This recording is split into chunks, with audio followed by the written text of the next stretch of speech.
وكفى وسلام على عباده الذين اصطفى أما بعد أعوذ بالله من الشيطان الرجيم بسم الله الرحمن الرحيم إن الحسنات يذهبن السيئات سبحان ربك رب العزة عما يصفون وسلام على المرسلين والحمد لله رب العالمين اللهم صل على سيدنا محمد وعلى آل سيدنا محمد وبارك وسلم اللهم صل على سيدنا محمد وعلى آل سيدنا محمد وبارك وسلم اللهم صل على سيدنا محمد وعلى آل سيدنا محمد وبارك وسلم اللہ رب العزت بڑے کریم ہیں، اپنے بندوں پر مہربان ہیں۔ ارشاد فرمایا ان اللہ بالناس لرؤوف رحیم، اللہ تعالیٰ اپنے بندوں پر بڑے رؤوف اور بڑے رحیم ہیں۔ انہوں نے انسانوں کے لیے، اپنے بندوں کے لیے ایسے قانون بنائے ہیں جس سے وہ اللہ تعالیٰ کی زیادہ سے زیادہ نعمتوں کو حاصل کر سکیں، اللہ تعالیٰ کی رحمتوں سے حصہ پا سکیں، اللہ تعالیٰ کی ذات سے زیادہ فائدہ اٹھا سکیں۔ ہر چیز سے فائدہ اٹھانے کے طریقے اور ہوتے ہیں، سورج سے فائدہ لینے کے طریقے اور ہیں، ہوا سے فائدہ لینے کے طریقے اور ہیں، پانی سے فائدہ لینے کے طریقے اور ہیں۔ تو دل میں سوال پیدا ہوتا ہے کہ اللہ تعالیٰ کی ذات سے فائدہ لینے کے طریقے کیا ہیں؟ اس بات کو سمجھانے کے لیے انبیاء کرام دنیا میں تشریف لائے۔ انہوں نے آ کر یہی نقطہ کھولا کہ لوگوں، جیسی زندگی میں گزار رہا ہوں، اگر ایسی زندگی تم گزارو گے تو اللہ تعالیٰ کی ذات سے سب سے زیادہ فائدہ اٹھانے والے بن جاؤ۔ تو جس بندے کی زندگی میں دین آ جاتا ہے، اللہ تعالیٰ اس کے مددگار ہو جاتے ہیں۔ حسبنا اللہ ونعم الوکیل نعم المولا ونعم النصیر۔ اللہ تعالیٰ اس کے سرپرست بھی ہو جاتے ہیں، مددگار بھی ہو جاتے ہیں، اور اللہ تعالیٰ اس کے بہتر وکیل بھی ہو جاتے ہیں۔ اب بتائیے کہ جب اللہ تعالیٰ ہی بندے کے کام سنوارنے کا ارادہ کر لے تو کاموں کے سنورنے میں کیا رکاوٹ ہو؟ تو اس لیے سب سے عقل مند بندہ وہ ہے جو اللہ تعالیٰ کو راضی کر لے، حتیٰ کہ اللہ تعالیٰ اس بندے کی مدد کا فیصلہ فرما سکے۔ وہ بندہ سب سے زیادہ خوش نصیب ہوتا ہے۔ یہ بات ذہن میں رکھنا کہ جب اللہ تعالیٰ کی مدد اترتی ہے تو وہ کشتی بیچ دریا میں نہیں رہنے دیتے، ہمیشہ کنارے لگا دیتے۔ یہ اللہ تعالیٰ کی مدد کی نشانی ہے، ہمیشہ کشتی کنارے لگ جاتی۔ تھوڑے وسائل ہوں، تھوڑے لوگ ہوں، مگر جس پلڑے میں اللہ تعالیٰ کی مدد کا وزن آ جاتا ہے، پھر وہ پلڑا ساری کائنات سے زیادہ جھک جاتا ہے، سب سے زیادہ وزنی ہو جاتا ہے۔ تو ہم کیسے وہ زندگی گزاریں کہ اللہ تعالی ہمارا مددگار بن جائے، پشت پناہی کرنے والا بن جائے، سرپرست بن جائے۔ اب دیکھو چھوٹے بچے کا سرپرست اس کا باپ ہوتا ہے نا، تو بچے کو فکر ہی کوئی نہیں ہوتی، دوسرے بچے کو بتاتا ہے میں کراچی جا رہا ہوں. وہ کہتے ہیں پہلے کبھی گئے ہو؟ کہتے ہیں نہیں. ٹکٹ خریدی ہے؟ کہتے ہیں نہیں. کہاں جا کے رہو گے؟ کہتے ہیں پتہ نہیں. تمہارے خرچے کا کیا بنے گا؟ کہتے ہیں پتہ نہیں. تو دوسرا بچہ پوچھتا ہے کہ جب تمہیں کچھ بھی نہیں پتا تو تمہارا سفر کیسے ہوگا؟ تو مسکرا کے کہتے ہیں میں ابو کے ساتھ جا رہا ہوں. اب اتنی سی بات کر دینا کہ میں ابو کے ساتھ جا رہا ہوں، اس سے کسی قسم کا کوئی غم ہی نہیں. میری ٹکٹ بھی میرے ابو کا جو ہے نا کام ہے، میری رہائش بھی میرے ابو کا کام ہے، میرے کھانے کا خیال رکھنا بھی میرے ابو کا کام ہے، سب میرے ابو کا کام ہے. جس طرح ایک بچہ باپ کی معیت میں سفر کرتے ہوئے ہر چیز سے بے غم ہوتا ہے، اسی طرح مومن اس دنیا میں زندگی گزارتے ہوئے دنیا کے امور میں بے غم ہوتا ہے. اس کو دنیا کے غم نہیں ہوتے، اس کو دین کا غم ہوتا ہے. اس کے نبی صاحب نے فرمایا من جعل الہموم ہما واحدا ہم الآخرہ، جس نے تمام غموں کو ایک غم بنا دیا. کون سا؟ آخرت والا غم. کفا اللہ ہم الدنیا، اللہ تعالیٰ دنیا کے غموں کے لیے کافی ہو جاتا ہے. جب اللہ تعالیٰ ہی کافی ہو جاتا ہے تو پھر اس بندے کو کہیں کمی ہو سکتی؟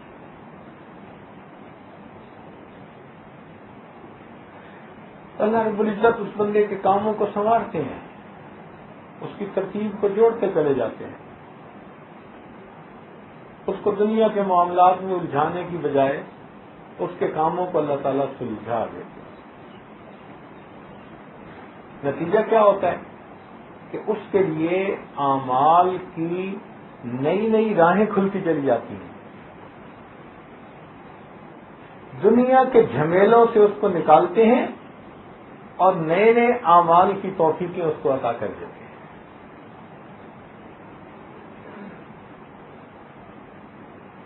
اللہ رب العزت کی کتنی مہربانی ہے کہ اس بندے کے لیے نیکی کے راستے ہموار کرتے چلے جاتے ہیں.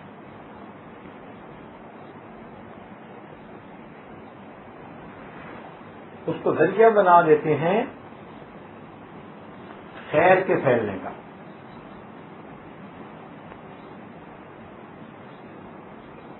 اور کتنا پیارا اصول ہے کہ ان الحسنات یذہبن السیئات، نیکیاں برائیوں کو مٹا دیتی ہیں. دیکھیں اللہ تعالیٰ اپنے بندوں پر کتنے مہربان ہیں. لہذا اگر کوئی بندہ ایسی زندگی گزارے جو رسم و رواج کی تھی، خلاف شرع تھی، سچی توبہ کر لے، اب اس کے لیے میدان کھلا.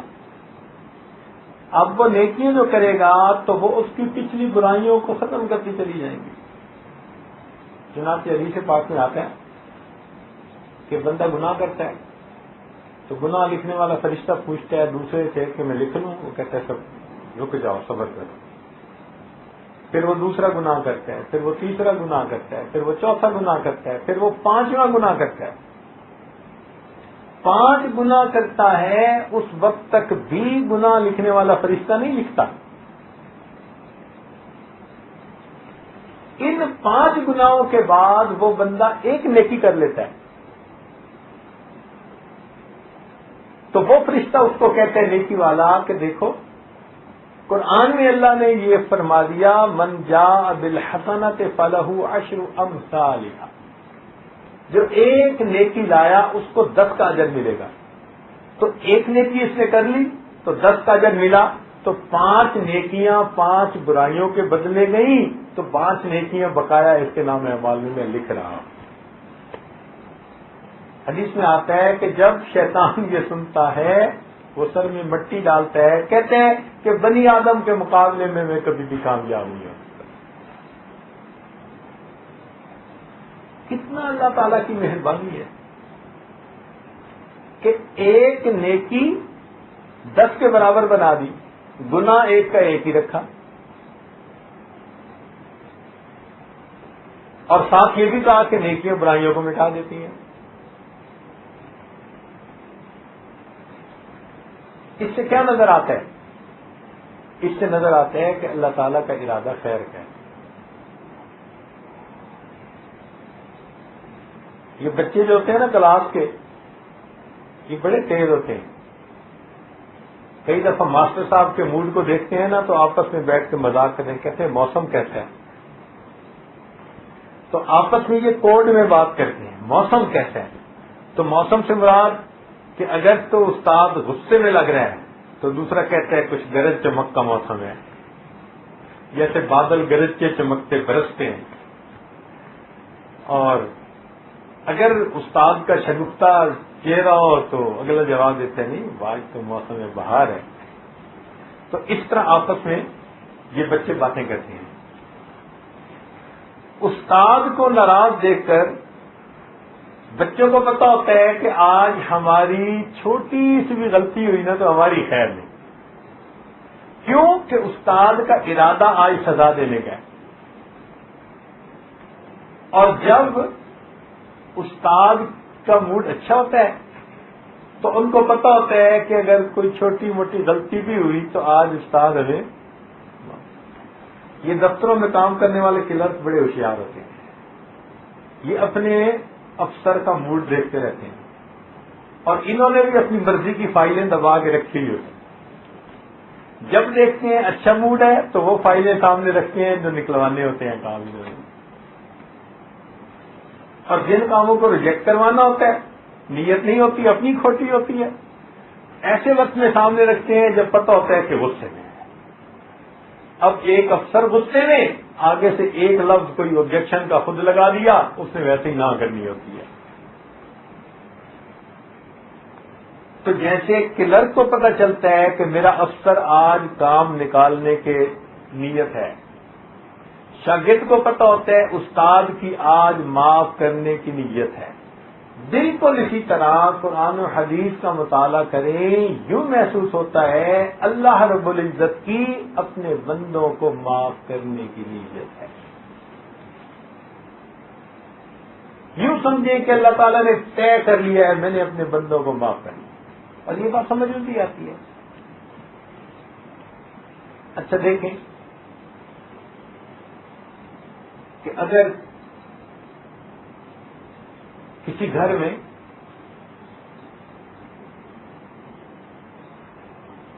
بچے ہوں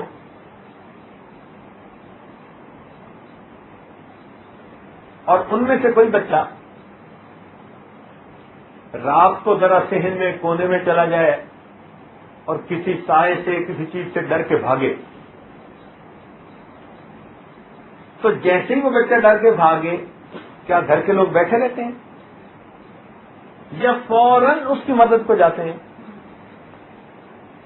ہمیشہ مرد ہو عورت ہو کوئی بھی ہو، بچے کی آواز سنے گا رونے کی نا کہ ڈر گیا ہے تو بھاگے گا اس کو ہیلپ کرنے کے لیے. بھوک لگی ہے کھانا کھا رہا ہے چھوڑ دے گا، سخت نیند آئی ہوئی ہے سویا ہوا ہے نیند سے بیدار ہو جائے گا. باتیں ٹیلی فون پہ بھی کر رہا ہے نا تو کہہ دے گا کہ بھائی اچھا میں بعد میں بات کروں گا اور پہلے بچے کو اٹینڈ کرے گا. جب ہم ایک بچے پر مہربان ہیں اور ہم محسوس کرتے ہیں کہ وہ بچہ مشکل میں ہے تو اس کی مدد کے لیے ہم سارا کچھ چھوڑ چھاڑ کے بچے کی طرف متوجہ ہو جاتے ہیں. تو جب کوئی بندہ اپنے گناہوں سے توبہ طائب ہو کر اپنے رب کو مدد کے لیے پکارتا ہے اور مانگتا ہے یہ دعا اللہ شیطان مردود سے میری حفاظت فرما، اللہ رب العزت کی رحمت کتنی تیزی سے متوجہ ہوتی ہوگی. اس لیے فرمایا کہ اگر یہ بندہ میری طرف ایک بالش چلتا ہے تو میری رحمت اس کی طرف 2 بالش چلتی ہے، اگر ایک قدم چلتے ہیں تو 2 قدم جاتی ہے. وَإِنْ أَتَانِي يَمْشِي أَتَيْتُهُ هَرْوَلًا. اگر یہ بندہ میری طرف چل کے آتا ہے میری رحمت اس کی طرف دوڑ کے جاتی ہے.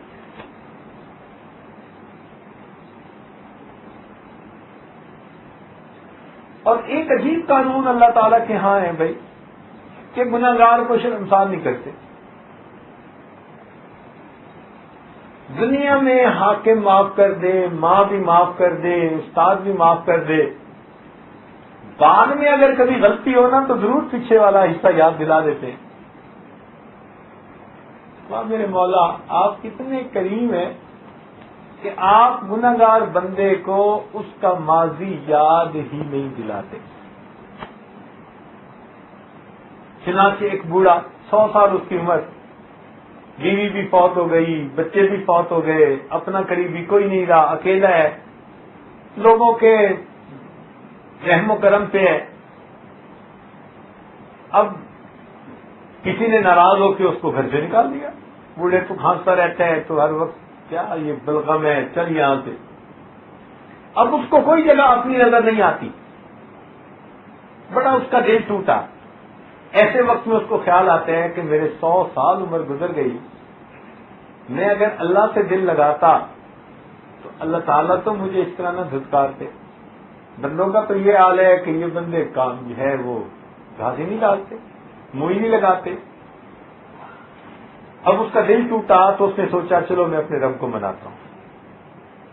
لاٹھی ہاتھ میں ہے، اب لرزتا ہوا، کانپتا ہوا، ہانپتا ہوا اللہ تعالیٰ کے گھر کی طرف چل رہا ہے. کمر جھکی ہوئی ہے،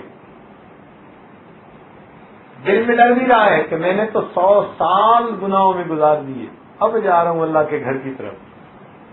اگر یہ 100 سال کا بوڑھا جس نے پلکوں کے بال بھی سفید کر لیے، اس حالت میں بھی اللہ تعالیٰ کے گھر آتا ہے، اللہ تعالیٰ اس سے یہ بھی نہیں پوچھتے تو نے جوانی کہاں گزاری، تجھے میں نے حسن و جمال دیا تھا وہ کدھر ضائع کیا، مال دیا تھا کدھر لٹایا، جب تو کسی کام کا تھا اس وقت تجھے کیوں نہ یاد آیا.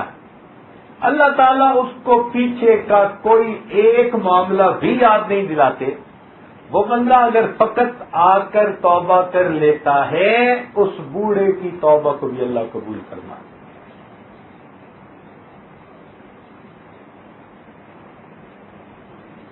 کتنی بڑی بات ہے یہ.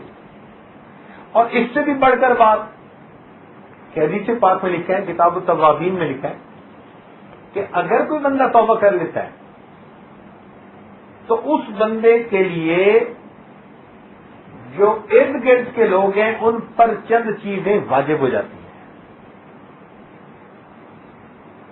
چند چیزیں، 4 چیزیں دوسرے لوگوں پر واجب ہو جاتی ہیں. جو بندہ پکی توبہ کر لیتا ہے نا تو اس کے ارد گرد والے لوگوں پر 4 چیزیں واجب ہو جاتی ہیں. پہلی بات کہ اس گنہگار سے محبت کرے. شرابی تھا، کبابی تھا، زانی تھا، ڈاکو تھا، چور تھا، کسے باشد، اگر اس نے توبہ کر لی تو اب اس کو کوئی یوں نہیں دیکھ سکتا کہ یہ تو فلاں تھا. نہیں، توبہ کر چکا ہے. فرمایا کہ لوگوں پر واجب ہے اس سے محبت کریں. کتنی بڑی بات ہے یہ. اس کو محبت دیں، اس کو پیار دیں. ایک بات، کیوں محبت دیں؟ اس لیے کہ اللہ تعالیٰ بھی اس کو محبت دیتے ہیں. قرآن مجید میں فرما دیا ان اللہ یحب التوابین، اللہ تعالیٰ بے شک توبہ کرنے والوں سے محبت کرتے ہیں. اور حدیث پاک میں نبی الاسلام نے فرما دیا التائب حبیب اللہ، توبہ کرنے والا اللہ کا محبوب ہوتا ہے. جب اللہ تعالیٰ محبت کرتے ہیں تو مخلوق کیسے محبت نہ کرے؟ اس لیے مخلوق کے ذمہ لگا دیا کہ تم اس بندے سے محبت کرو، اس لیے کہ یہ میرا بندہ میرے ساتھ سلو کر چکا ہے، یہ میرے در پہ آ کے جھک چکا ہے، یہ اپنی غلطی کا احساس کر چکا ہے. تو پہلی چیز جو واجب ہو جاتی ہے وہ اس بندے سے محبت کرنا. اور دوسری چیز جو واجب ہوتی ہے وہ یہ کہ اس بندے کو کبھی بھی پچھلے گناہوں کا تانا نہ دینا. یہ واجب ہو جاتا ہے. چنانچہ حدیث پاک میں آتا ہے اگر کسی بندے نے کوئی گناہ کیا مگر سچی توبہ کر لی، اس توبہ کے باوجود اگر کوئی بندہ اس کو اس گناہ کا تانا دے گا تو یہ تانا دینے والے کو اس وقت تک موت نہیں آئے گی جب تک خود اس گناہ میں ملوث نہیں ہو جائے گا، پھٹکار پڑے گی۔ اب دیکھیے کہ اس گناہگار کو کوئی کم نظر سے دیکھ سکتا ہے؟ اس سے محبت کرنا واجب کر دیا اور اس کو تانا دینا اتنی بڑی سزا رکھ دی کہ جو تانا دے گا ممکن ہے کہ تم خود بھی اسی گناہ میں ملوث ہو جاؤ، پھر تمہیں بھی ذلت دیں گے، تم بڑے مت بنو، ہم نیک ہیں اور فلاں برا ہے۔ نہیں، وہ حفاظت کی نظر تم سے ہٹا لے گا، تم اس سے بھی زیادہ برے بن جاؤ گے۔ تیسری بات، اب اس بندے کے نیک رہنے میں اس کا تعاون کرنا، تعاون علی البر، یہ باقی لوگوں پر واجب ہو جاتا ہے۔ اس کے نیک رہنے میں اس کا تعاون کرے۔ اور چوتھی چیز، اس کے لیے نیکی پر استقامت کی دعائیں کرنا، یہ بھی دوسرے لوگوں پر واجب ہو جاتا ہے۔ تو گنہگار بندے کی سچی توبہ پر اس کے گرد والوں پر 4 حق آ جاتے ہیں۔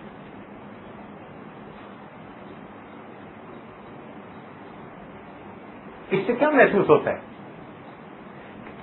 کہ جب اللہ تعالیٰ کسی بندے کو معاف فرماتے ہیں تو پھر چاہتے یہ ہیں کہ بندے اس کے نیک کام میں اس کے معاون بن جائیں اور اس سے دل کی نفرت کو ختم کر دیں۔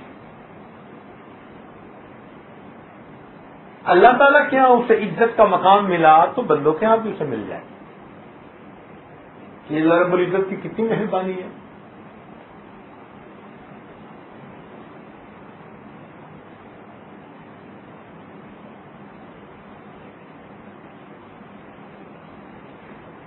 اسی لیے پروردگار عالم نے توبہ کا دروازہ ہر وقت کھلا رکھا ہے۔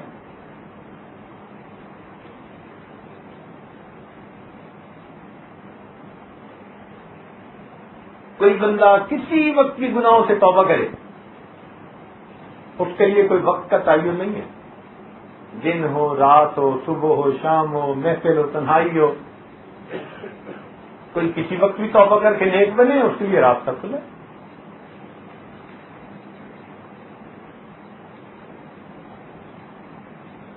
تو اگر وہ پہلی زندگی میں گناہ کر چکا ہے، اس کو چاہیے کہ اب توبہ کی تو اب نیکیاں زیادہ کرے تاکہ اس کے پچھلے گناہ سارے مٹا دیے جائیں۔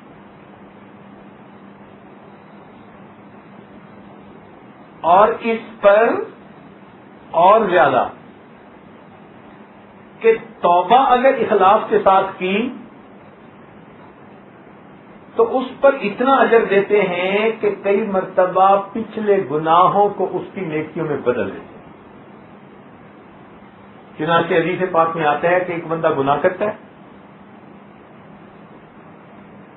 اور وہ گناہ اتنا بڑا ہوتا ہے کہ جہنم میں جانے کے اس کو دھکیلنے کے قابل ہوتا ہے، لیکن اللہ تعالیٰ کی رحمت اس بندے کی پشمنائی کرتی ہے اور وہ بندہ گناہ سے سچی توبہ کر لیتا ہے، تو اللہ تعالیٰ اس بندے کی توبہ سے اتنا خوش ہوتے ہیں، اس گناہ کو نیکی بنا دیتے ہیں، وہ نیکی اس کے لیے جنت میں جانے کا سبب بنتی ہے۔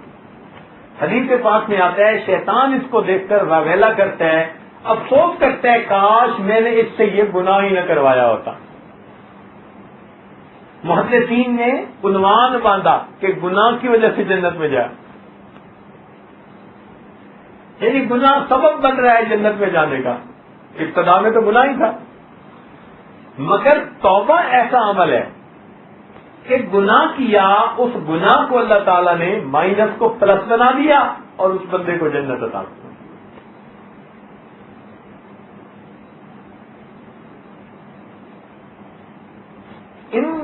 ان تمام مسائل سے یہ بات سامنے آتی ہے کہ اللہ رب العزت کا ارادہ اپنے بندوں کے بارے میں خیر ہے، اس لیے کہ الخلق عیال اللہ، مخلوق اللہ کی عیال ہے، اللہ تعالیٰ کو اپنے بندوں پر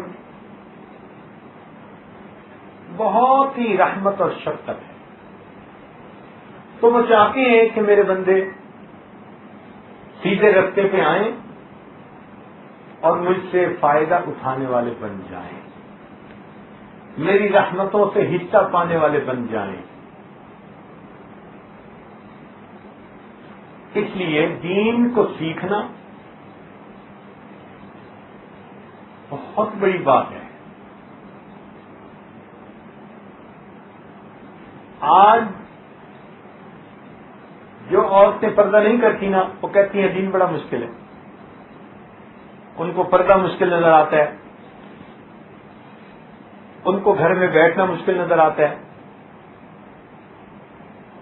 کچھ لوگوں کو رشوت سے بچنا مشکل نظر آتا ہے، کچھ کو سود سے بچنا مشکل نظر آتا ہے۔ چنانچہ کچھ لوگوں سے یہ آپ سنیں گے جی کہ دین بڑا مشکل ہے، بڑی پابندیاں ہی ہیں۔ اللہ تعالیٰ فرماتے ہیں کہ وما جعل علیکم فی الدین من حرج، اللہ تعالیٰ نے تمہارے لیے دین میں کوئی حرج ہی نہیں بنایا۔ فرماتے ہیں یرید اللہ بکم الیسر ولا یرید بکم العسر، اللہ تعالیٰ تمہارے ساتھ آسانی کا ارادہ کرتا ہے، تنگی کا ارادہ ہی نہیں کرتا۔ تو اللہ تعالیٰ تو یہ فرماتے ہیں اور بندہ کہتا ہے کہ یہ تنگیاں ہی تنگیاں۔ وجہ کیا ہے بھائی؟ اس کی وجہ یہ ہے کہ جس بندے نے گاڑی کی ڈرائیونگ سیکھی ہوئی ہو نا، وہ ڈرائیونگ کو انجوائے کرتا ہے۔ اگر فرض کرو لاہور سے گجرے والا جانے تو اس کی کوشش ہوگی میں ڈرائیو کروں۔ بھئی آپ کیوں کرتے ہیں؟ کہتے ہیں جی بس مجھے ڈرائیونگ کا مزہ آتا ہے۔ تو ایک وہ بھی بندہ ہے جس کو ڈرائیونگ کا مزہ آتا ہے، اور جس بندے نے ڈرائیونگ نہیں سیکھی اس کو گاڑی کی سیٹ پہ بٹھا دو ڈرائیور کی اور کو گاڑی چلا تو خوف سے ہی اس کا جو ہے وہ رنگ پیلا ہو جائے گا، پسینے آ جائیں گے، مصیبت میں پڑ جائے گا، منت کرے جائے کہ مجھے خدا کے لیے اس سے نکالو بھائی، کہیں نہیں مت نکلو، کہے گا نہیں جی میرے لیے تو مصیبت ہے۔ تو ایک بندے کے لیے اس سیٹ پہ بیٹھنا راحت ہے، دوسرے بندے کے لیے اس سیٹ پہ بیٹھنا مصیبت ہے۔ فرق کیا ہے؟ جس نے سیکھا اس کے لیے راحت ہے، جس نے نہیں سیکھا اس کے لیے مصیبت ہے۔ دین کا بھی یہی ہے، جس نے علم پڑھا دین سیکھا اس کے لیے دین پہ چلنا راحت ہے، اور جس نے دین کو سیکھا ہی نہیں اس کے لیے دین پہ چلنا مصیبت۔ وہ بھی ٹھیک کہتے ہیں، وہ بھی ٹھیک کہتے ہیں۔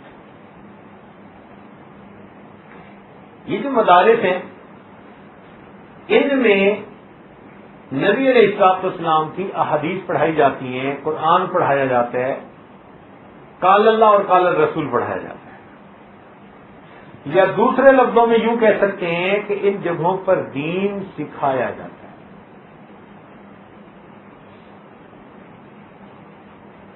یہ دین کے قلعے ہیں، پکی بات ہے۔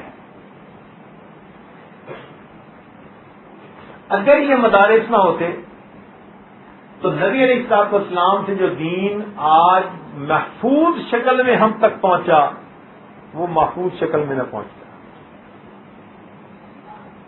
اب تو ایک ایک فرمان موجود ہے نا، نبی علیہ السلام کے بارے میں معلوم کرنا چاہو تو ہر چیز موجود ہے، شمائل موجود ہے، سیرت کی کتابیں موجود ہیں، آپ کے اقوال، آپ کے سنن، تمام آپ کی باتیں محفوظ ہیں۔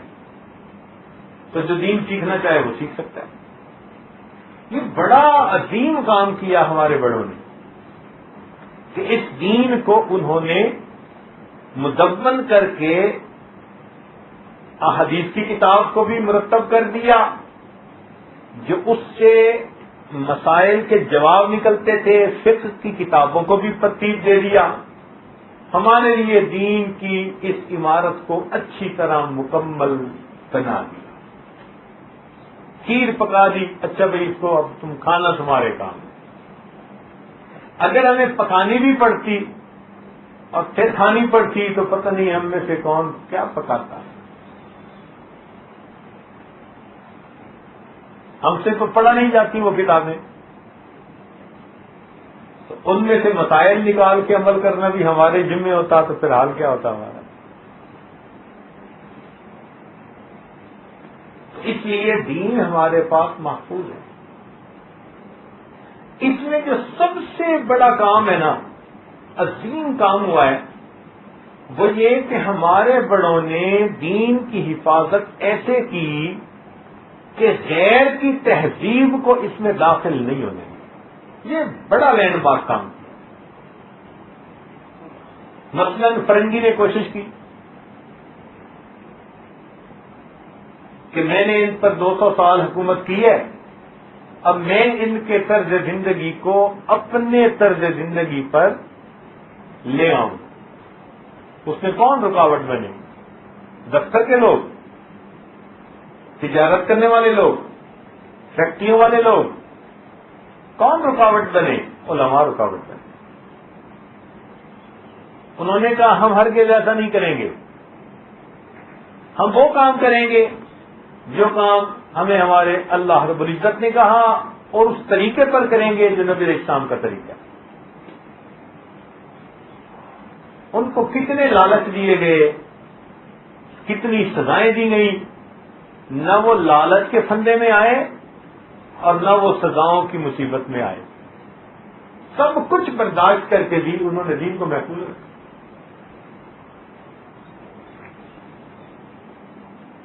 بھائی 14,000 بڑے بڑے علماء تھے جن کو قتل کیا گیا تھا. 14,000. اور اگر ٹوٹل مجموعہ لیں دہلی سے لے کے پشاور تک تو 32,000 علماء بنتے ہیں جن کو شہید کیا گیا.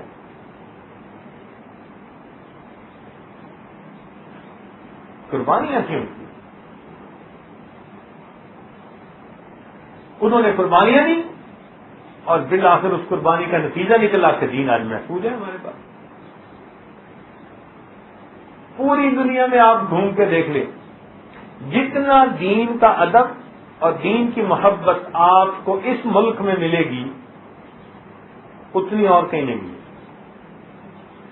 یہ ایشیا میں، یہ پاک و ہند میں جہاں ہمارے اکابرین رہے، یہاں کے لوگوں میں دین کی محبت دوسروں کی نسبت انوکھی ہے. آپ کو دنیا میں ایسی بھی مسجدیں ملیں گی کہ جہاں نماز کے انتظار میں بیٹھے ہوئے لوگ سگریٹ پی رہے ہیں. ہمارے یہاں کوئی مسجد میں تصور کر سکتا ہے؟ یہ کس کا کارنامہ ہے؟ ہمارا کارنامہ ہے؟ علماء کا کارنامہ ہے. مسجد کا ایسا تقدس اب تک قائم رکھا ہوا ہے. ممبر کے اوپر 3 پیس سوٹ میں آ کے بیٹھ جاتے ہیں، نہ داڑھی ہوتی ہے نہ سر پہ کچھ ہوتا ہے، پینٹ کوٹ ٹائی پہن کے خود جمعے کا خطبہ دیتے ہیں. ہماری مساجد میں کوئی ایسا بندہ آ کے بیٹھ سکتا ہے؟ اور تو اور میں نے ایک ملک میں ایک بندے کو نکر پہنے ہوئے نماز کی امامت کرواتے ہوئے دیکھا.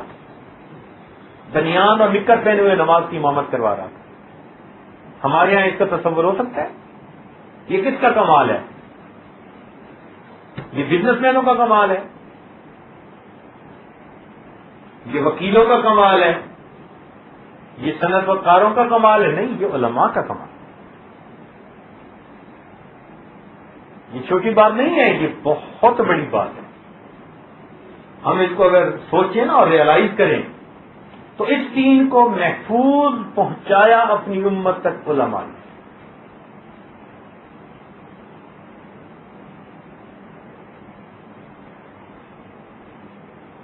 اور الحمدللہ کہ یہ سلسلہ اسی تک قیامت تک چلتا رہے. تو جہاں بھی دین کا کوئی مدرسہ ہے یوں سمجھ لیں کہ وہاں دین کا چشمہ موجود ہے. تو نبی علیہ السلام کو کتنی خوشی ہوتی ہوگی، آپ کی روح مبارک کو کتنی خوشی ہوتی ہوگی.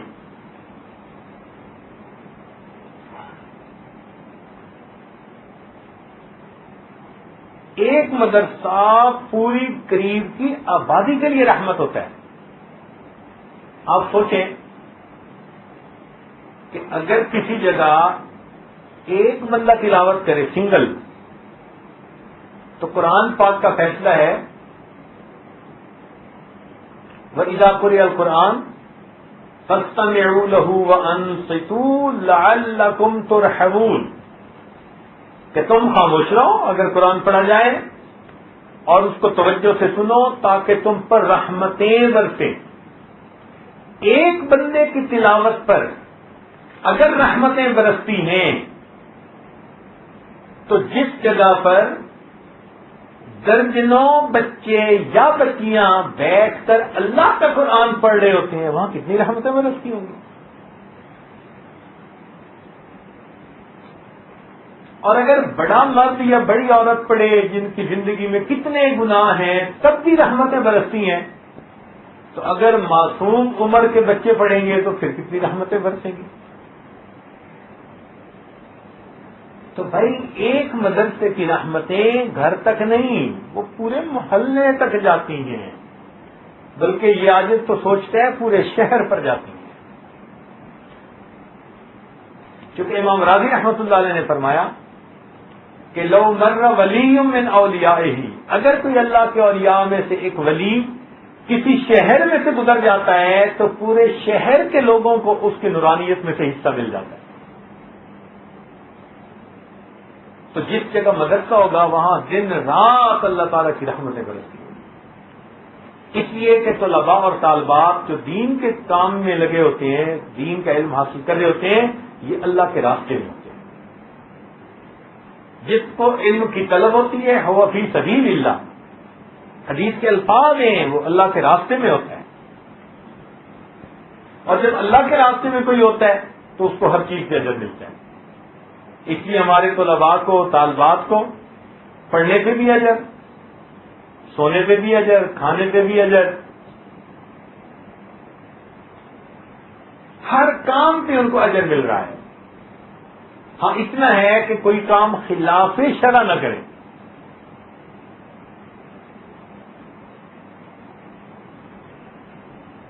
اب جب ان کو ہر وقت اجر مل رہا ہے تو اس اجر کی وجہ سے ان کے گناہ بھی تو دھل رہے ہیں۔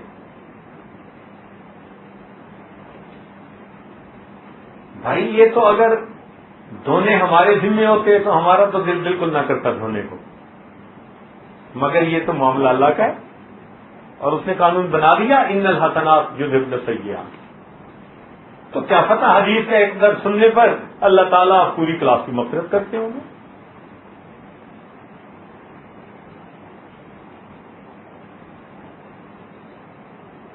اخلاص کے ساتھ اگر طلباء وقت گزاریں، تقوی پرہیزگاری کے ساتھ وقت گزاریں تو سمجھ لیں کہ ان سے افضل کوئی نہیں ہوتا۔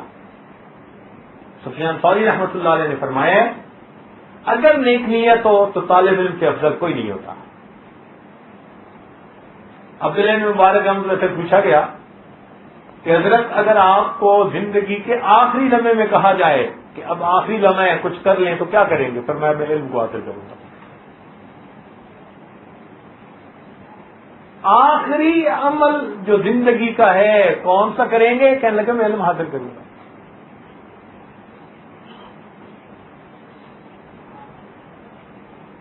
اس لیے یہ طلباء، یہ طالبات اللہ کے راستے میں ہیں، اللہ تعالیٰ کی خصوصی مدد ان کے ساتھ ہوتی ہے۔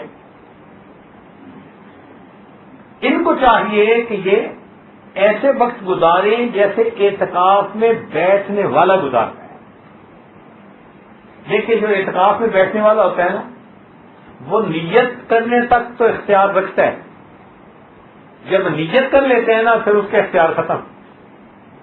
اب اس کے اوپر اعتکاف کی پابندیاں آ جاتی ہیں، اجر بھی بڑا ملتا ہے، پابندیاں بھی بڑی آتی ہیں۔ یہی حال طالب علم کا ہے۔ علم طلب کرنے کی نیت کرنے سے پہلے تو اس کا اور حساب تھا، عام بندہ تھا۔ جب علم طلب کرنے کی نیت کر لی تو اب اس کی حالت ایسے ہو گئی جیسے اللہ کے راستے میں کوئی مجاہد ہوتا ہے، لہذا اس کو اس پر اجر ملے گا، سونے پہ اجر، کھانے پہ اجر، پینے پہ اجر۔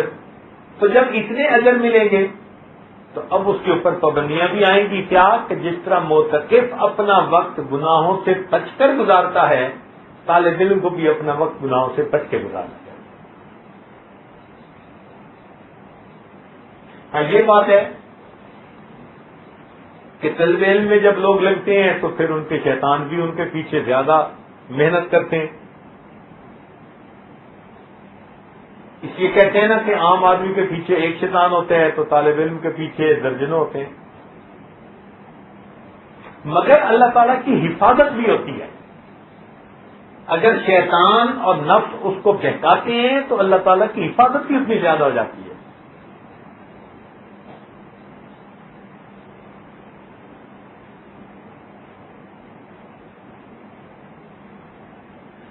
انہی کچی عمارتوں میں، انہی لکڑی کے بنے ہوئے ڈیسکوں پہ، انہی بنی ہوئی چٹائیوں پہ بیٹھ کے پڑھنے والوں نے یہی حدیث کی کتابیں پڑھی ہیں اور دین محفوظ ہو گیا ہے۔ اتنے کم وسائل کے ساتھ اتنے بڑے عظیم کام کو کر دینا یہ کتنی بڑی بات ہے۔ قیامت کے دن ایک طرف یونیورسٹی والے کھڑے ہوں گے، ماربل اوپر نیچے جہاں لگے ہوتے ہیں، ایئر کنڈیشن کمرے ہوتے ہیں، کیا کیا تماشے ہوتے ہیں، اور دوسری طرف یہ طلباء ہوں گے، ان کے کندھوں پہ چٹائیاں ہوں گی۔ کیا کرتے تھے؟ اللہ آپ کے محبوب کا فرمان پڑھا کرتے تھے۔ کہاں سوتے تھے؟ ایئر کنڈیشن کمروں میں نہیں، اللہ عام گھروں میں سوتے، عام مدارس میں سوتے تھے۔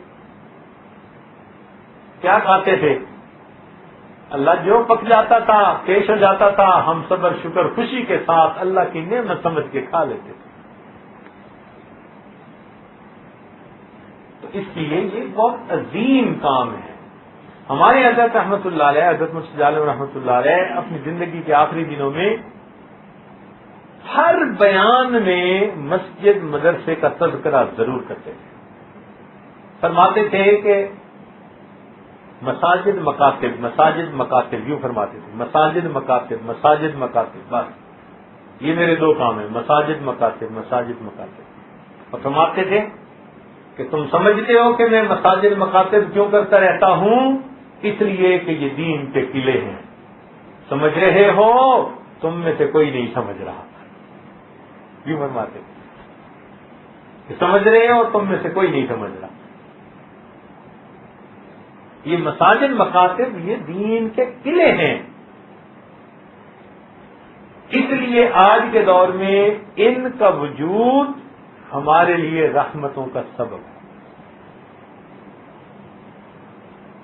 جتنے لوگ مدارس کی تعاون کرنے والے ہوں گے یہ سب اس میں سے حصہ پائیں گے، سب اس میں سے حصہ پائیں گے کہ وہ مدارس کے معاونین ہوں گے، اس کار خیر کا سبب بنیں گے۔ لہذا حدیث پاک کا مفہوم ہے کہ جس بندے نے دنیا کا سوال کیا، یعنی فقیر ہے، روٹی مانگی، محتاج فقیر تھا، اس کا سوال جس نے پورا کر دیا تو اس پر تین بندوں کی مغفرت ہوتی ہے، کمانے والے کی، پکانے والی کی، اور فقیر تک روٹی پہنچانے والی کی۔ تو ایک سائل کا سوال پورا کرنے پر کتنوں کی مغفرت ہوئی؟ تین کی مغفرت ہوئی۔ لیکن ایک ہے دین کا سوال پوچھنا استاد سے،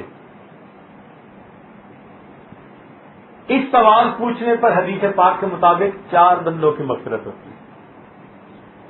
ایک اس سوال کرنے والے کی مغفرت سب سے پہلے، روٹی کا سوال کرنے والے کی مغفرت کا تذکرہ نہیں ہے، دینے والوں کا تذکرہ ہے، وہ دنیا کی چیز تھی، یہ دین ہے۔ یہاں سیکھنے والے کی مغفرت کا تذکرہ پہلے کر رہے ہیں کہ جو دین کی بات سیکھتا ہے، پوچھتا ہے، اس کی مغفرت پہلے، پھر دوسری بتانے والے کی مغفرت ہو جاتی ہے، پھر تیسرا جو قریب سننے والے بیٹھے ہیں ان کی بھی مغفرت ہو جاتی ہے، اور چوتھی جو ان سب سے محبت رکھنے والے ہیں ان کی بھی مغفرت ہو جاتی ہے. تو میرے اللہ اب دیکھیں دائرہ کتنا وسیع ہو گیا. محبت رکھنے والے ہزاروں میل دور بھی ہو سکتے ہیں, مشرق سے مغرب تک ہو سکتے ہیں. اس کا مطلب ہے کہ مدارس کے معاونین جہاں بھی ہوں گے ان کو مدرسے کے بچوں کی تعلیم پانے کے عمل کا اجر وہیں بیٹھے ہوئے اللہ تعالیٰ.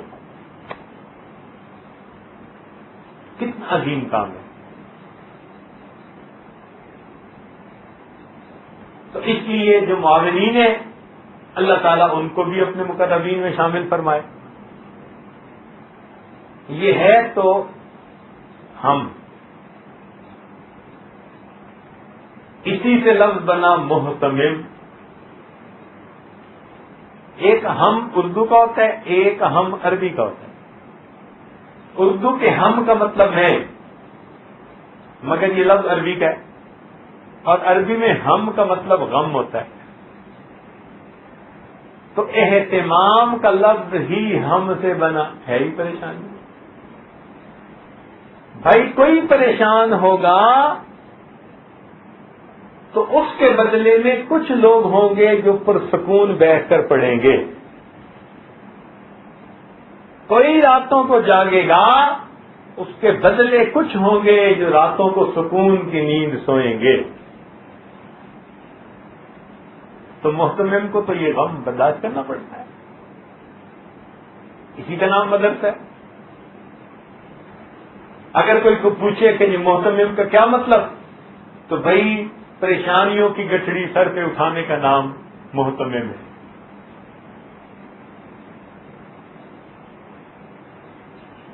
پریشانیوں کی گٹھڑی سر پہ اٹھانے کا نام محتمم ہے.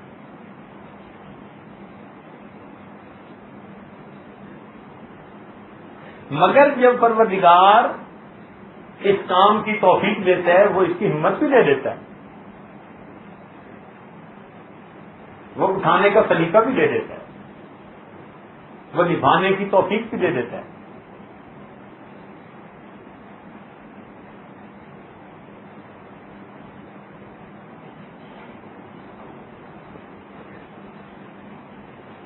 تو بات یہی تھی ان الحسنات یذہبن السیئات. تو طلباء طالبات اگر اپنا وقت تقوی و طہارت سے گزاریں, ایک دن میں یہ اتنے مدارج اللہ کے ہاں پا سکتے ہیں کہ مصلوں پہ بیٹھ کے عبادت کرنے والے سالوں میں وہ درجے نہیں پا سکتے. ایک دن میں. چنانچہ ہمارے اکابر نے لکھا ہے کہ جب ہم دارالحدیث میں داخل ہوتے تھے نا, دارالعلوم دیوبند میں, جب مشائخ صاحب نسبت حضرات درس حدیث دیتے تھے, سننے والے بھی صاحب نسبت ہوتے تھے, سینے نسبت کے نور سے بھرے ہوتے تھے. تو فرماتے ہیں کہ جب ہم دارالحدیث میں حدیث پاک کا درس سن کر کمرے سے باہر نکلتے تھے تو حدیث پاک کے نور سے ہمارے چہرے ایسے منور ہوتے تھے جیسا کہ رمضان کے اعتکاف سے اٹھ کر آنے والوں کے چہروں پہ نور ہوتا تھا. ایسے منور چہرے ہوتے.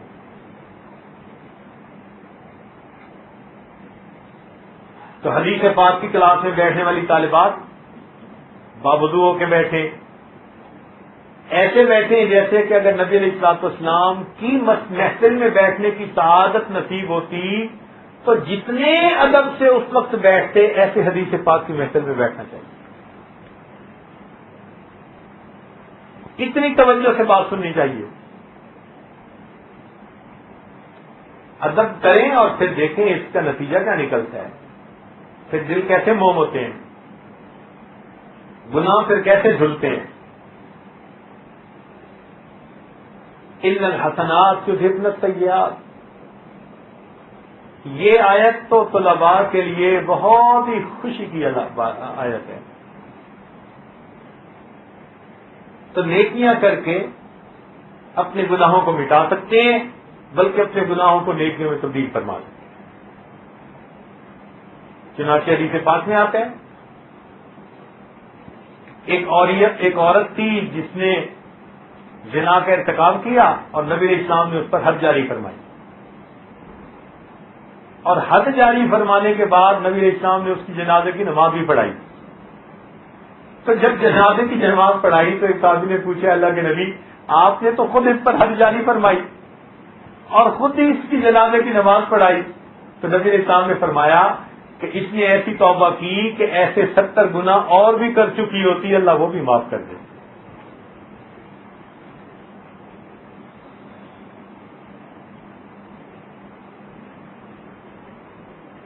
فقیہ ابو العلا سمرقندی رحمۃ اللہ علیہ نے ایک عجیب واقعہ لکھا ہے، ان کی کتاب ہے تنبیہ الغافلین، اس میں توبہ کے عنوان سے انہوں نے یہ واقعہ نقل کیا۔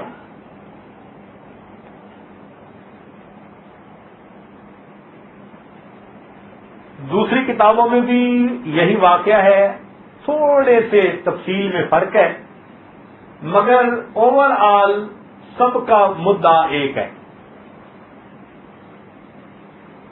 فرماتے ہیں بنی اسرائیل میں ایک عورت تھی جو بہت ہی شکل و صورت میں حور پری تھی، مگر پرلے درجے کی بدکردار تھی، وہ پیشہ ور عورت بن گئی، چنانچہ اس کا گھر ہر وقت گناہ کے لیے کھلا رہتا تھا۔ وہ آنے والے سے ایک بڑی رقم وصول کرتی تھی اور گناہ کی اجازت دیتی تھی۔ پوری بنی اسرائیل کی جو قوم تھی اس وقت ان کو پتا تھا کہ یہ بدکار عورت ہے، ہر بندہ اس کو نفرت کی نظر سے دیکھتا تھا، مگر اس کا کاروبار چمک رہا تھا۔ ایک دن وہ پلنگ کے اوپر، محل نما اس نے مکان بنایا ہوا تھا، تو پلنگ کے اوپر وہ بن سنور کے بیٹھی ہوئی تھی اور دروازہ کھلا تھا۔ اللہ تعالیٰ کی شان دیکھیں کہ ایک نیک عابد نوجوان ادھر سے گزر پڑا، اس کی جو اچانک نظر پڑی نا، اتنی خوبصورت عورت، تو اس کا نقش جو تھا اس کے دل و دماغ میں سما گیا۔ اب عابد بڑا پریشان، نماز پڑھتا ہے تو اسی کا خیال، ذکر کرتا ہے تو اسی کا خیال، اس نے بڑا اپنے نفس کو قابو کرنے کی کوشش کی مگر اس خیال سے چھٹکارا نہ پا سکا، عاجز آ گیا۔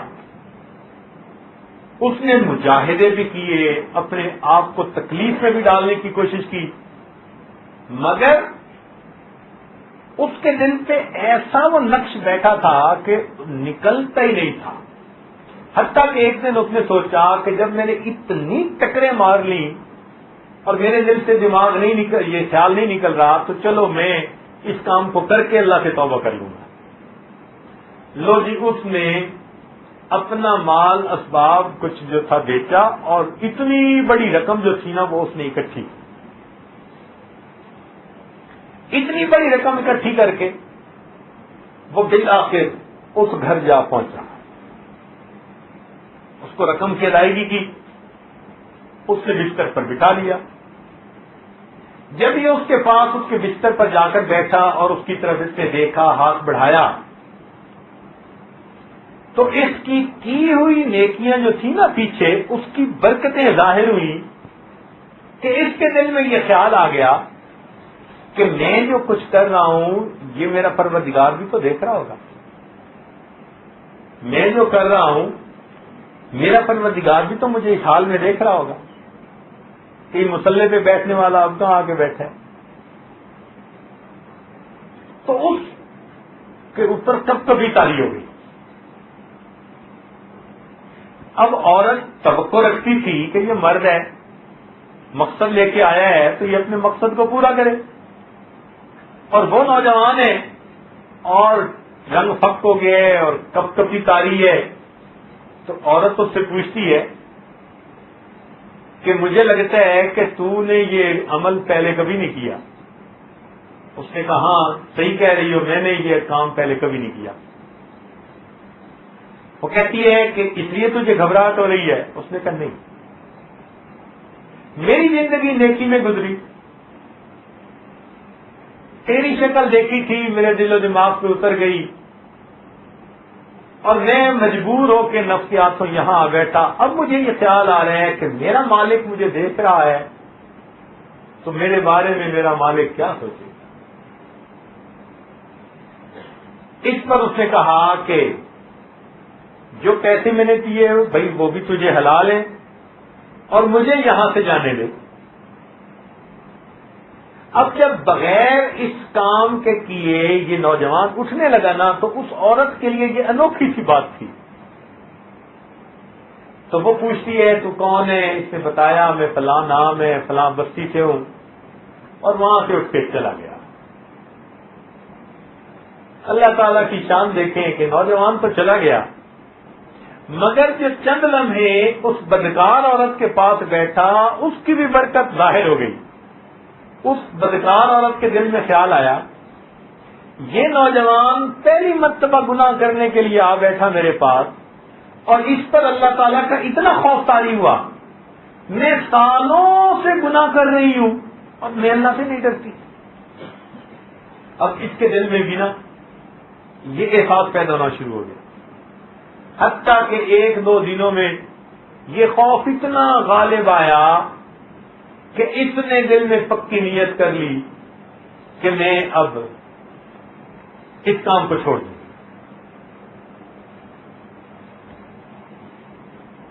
یہاں تک تو واقعہ ایک ہی جیسا ہے, تھوڑی سی تفصیل کا فرق ہے. دوسری کتاب میں لکھا ہوا ہے کہ اس نے سوچا کہ میں نے توبہ کرنی ہے تو میں چلو حضرت موسیٰ علیہ السلام کے پاس جاؤں. تو یہ اپنے گھر سے نکلی اور حضرت موسیٰ علیہ السلام کے پاس گئی.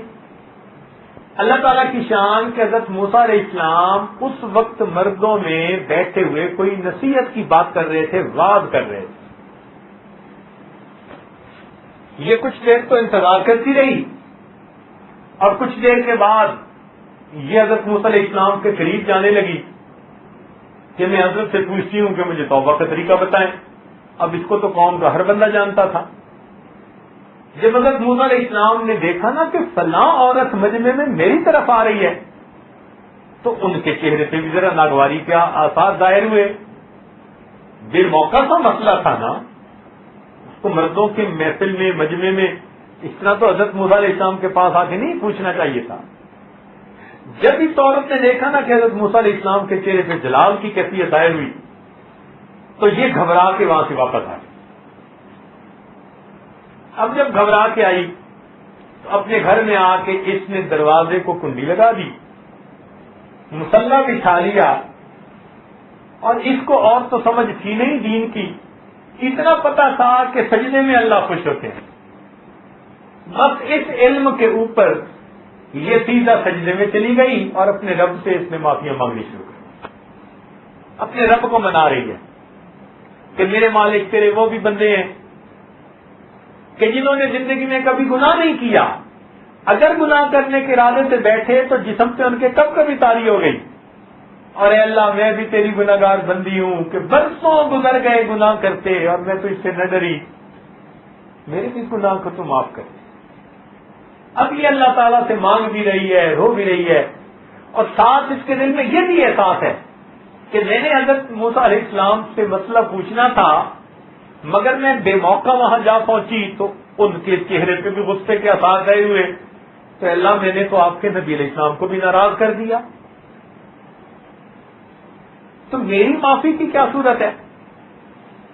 تو جب اس سے کوئی صورت اور نظر نہیں آتی تھی نا, اس نے اپنے رب سے لو لگائی, خوب معافیاں مانگی. یوں سمجھیں کہ اپنے دل میں وہ یہی کہہ رہی تھی کہ میں تیرے سامنے جھک رہی ہوں خدا, میرا کوئی نہیں اللہ تیرے سوا. ہر طرف سے جب امیدیں کٹ گئی نا اور سجدے میں یہ جھک گئی, ابھی سجدے میں پڑی تھی کہ ادھر کنڈی کھٹکھٹانی شروع ہوئی, دروازہ کھٹکھٹایا گیا.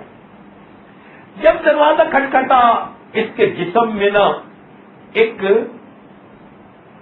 بجلی کی سی لہر دوڑ گئی ڈر کی وجہ سے.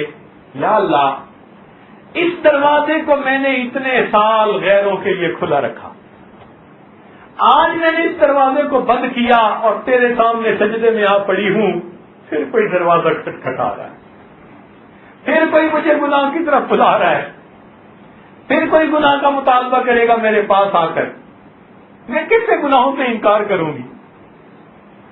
ایسا نہ ہو کہ کوئی زبردستی مجھے گناہ کی طرف کھینچے، اور میں تو نیت کر چکی ہوں آج توبہ کی۔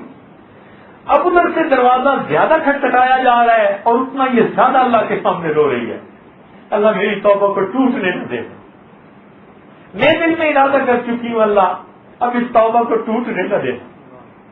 جب زیادہ دروازہ کھٹکھٹایا گیا تو سجدے سے اٹھی، اور اٹھ کر آ کر اس نے دروازہ کھولا اور پوچھا کہ من دقل باب، کون ہے دروازہ کھٹکھٹانے والا؟ دروازہ کھول کے دیکھیے حضرت موسیٰ علیہ السلام، اللہ کے پیغمبر اسلام، آپ مجھ بدکار عورت کے دروازے پر؟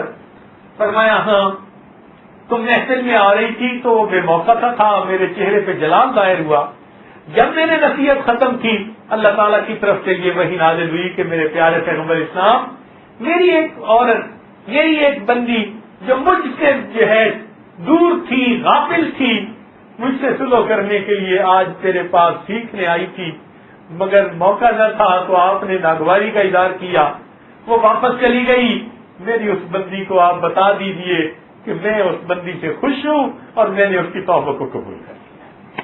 حضرت موسیٰ علیہ السلام نے اس کو جا کر خوشخبری دی، وہ عورت پھر سجدے میں جا گری، اے مولا ساری زندگی جس دروازے پر غیر آتے رہے، آج میں نے اس کو بند کیا غیروں سے، تو نے اس دروازے پہ وقت کے نبی کو آ کر کھڑا کر دیا۔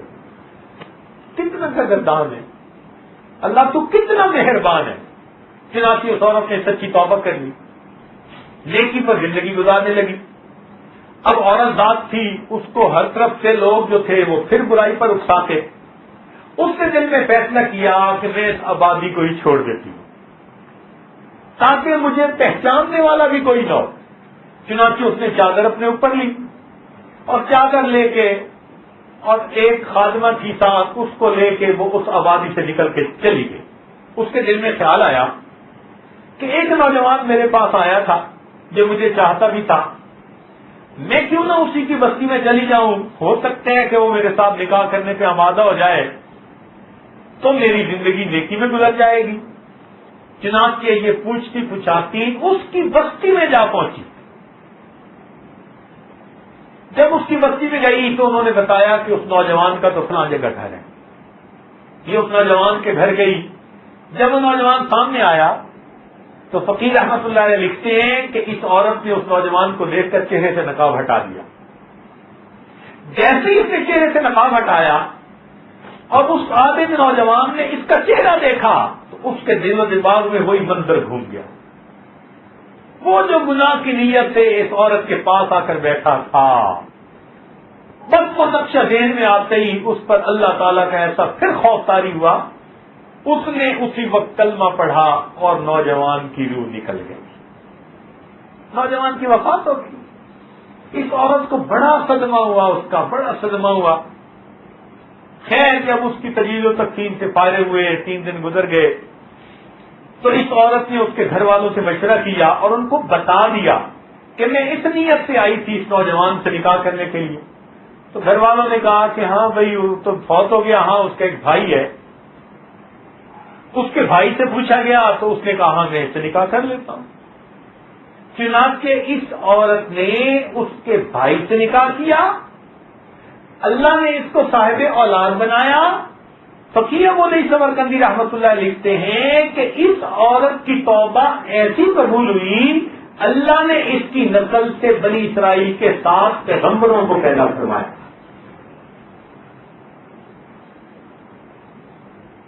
اللہ تعالیٰ نے اس کی نسل سے بنی اسرائیل کے 7 پیغمبروں کو پیدا فرمایا۔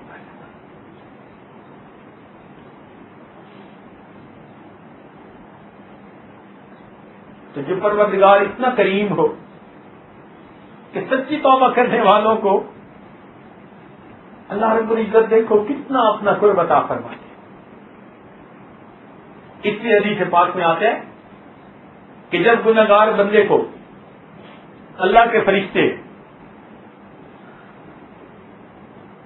غصے کی شکل، غصے کی نظروں سے دیکھتے ہیں اللہ تعالیٰ اپنے فرشتوں کو فرماتے ہیں کہ میرے گنہگار بندے کو تم غصے سے مت دیکھو، دو میں سے ایک صورت ضرور ہوگی، یا تو یہ میرا بندہ خود توبہ کر لے گا، اس نے اگر توبہ نہ کی تو اس کی اولاد میں سے کوئی نہ کوئی نیک ضرور بنے گا جو اس کی مغفرت کی دعا کروں گا، میں اس کی دعا پر اس گنہگار بندے کی مغفرت کر دوں گا۔